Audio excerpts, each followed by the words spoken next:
बिस्मिल्लाहिर्रहमानिर्रहीम। आज 11वें पारे का खुलासा बयान होगा। 11वें पारे की इब्तिदा के अंदर अल्लाह रब्बुल इज़्ज़त ने सच्चे मोमिनीन की तारीफ़ की है कि जिसका ईमान सच्चा होता है और खालिस मोमिन होता है तो अल्लाह रब्बुल इज़्ज़त ने इरशाद फरमाया कि ये मुसर्रत वाले और ये इनाम याफ्ता लोगों में से हैं। और अल्लाह रब्बुल इज़्ज़त ने आगे फरमाया कि अल्लाह और उसकी रसूल की इताअत करते हैं और उनके फरामीन पर अमल करते हैं, उनकी बात पर, उनके हुक्म पर लब्बैक कहते हैं, तो ये सच्चे मोमिनीन हैं। उसके बाद उन 3 सहाबा कराम का जिक्र आया कि जो जंग में पीछे रह गए, लेकिन उनके दिलों में कोई ऐसी बात नहीं थी, उनके दिलों में मुनाफिकत नहीं थी, लेकिन किसी वजूहात से, किन्हीं वजहों से वो पीछे रह गए थे, लेकिन अल्लाह रब्बुल इज़्ज़त ने उनसे नाराज़गी इख्तियार फरमाई और हज़ूर पाक सल्लल्लाहु अलैहि वसल्लम ने भी उनसे नाराज़गी इख्तियार फरमाई, सहाबा कराम भी उनसे लाताल्लुक़ हुए। वो 3 सहाबा काब बिन मालिक, हिलाल बिन उमैया और मुरारा बिन रबी थे।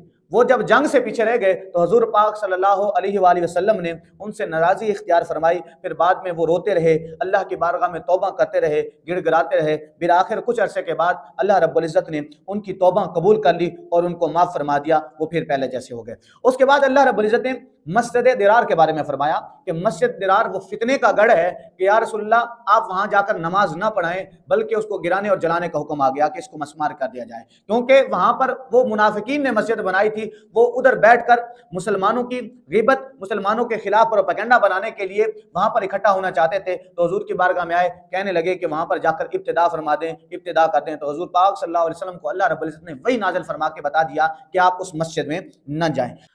फिर फरमाया कि सच्चे लोगों का साथ दो, क्योंकि सच्चाई का साथ देना ही ईमान का हिस्सा है।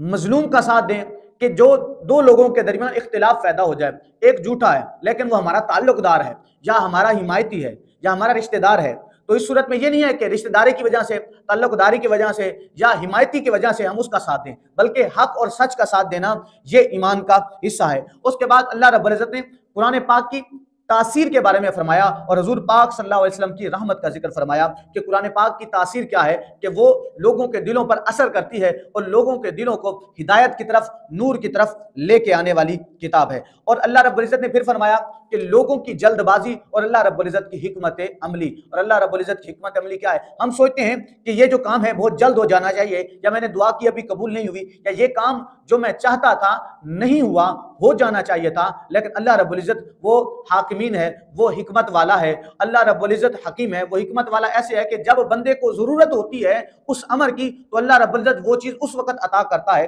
तो इसलिए लोगों की जल्दबाजी के बजाय अल्लाह ताला की हिकमत की तरफ रुजू करना चाहिए। उसके बाद अल्लाह रब्बुल इज़्ज़त ने इरशाद फरमाया कि क़यामत के दिन जो अजाब है वो किसी को किसी के हिस्से का नहीं मिलेगा, बल्कि हर नफ्स को जो उसने कमाया है उसको उसकी कमाई के मुताबिक उसको अजाब मिलेगा। और अल्लाह रब्बुल इज़्ज़त ने फिर फरमाया अल्लाह की वहदानियत और झूठे बुत जो हैं, झूठे खुदा जो हैं, उनकी बेबसी। उनकी बेबसी क्या है? न वो खा सकते हैं, न पी सकते हैं, न चल सकते हैं, न उनके अंदर सांस है, बल्कि बुत तो ऐसे हैं कि उनको हाथों से बनाया जाता है और हाथों से मस्मार कर दिया जाता है। और फिर फरमाया कि नबी जो होते हैं उनका काम सिर्फ दावत देना है, हिदायत का काम अल्लाह रब्बुल इज़्ज़त का है।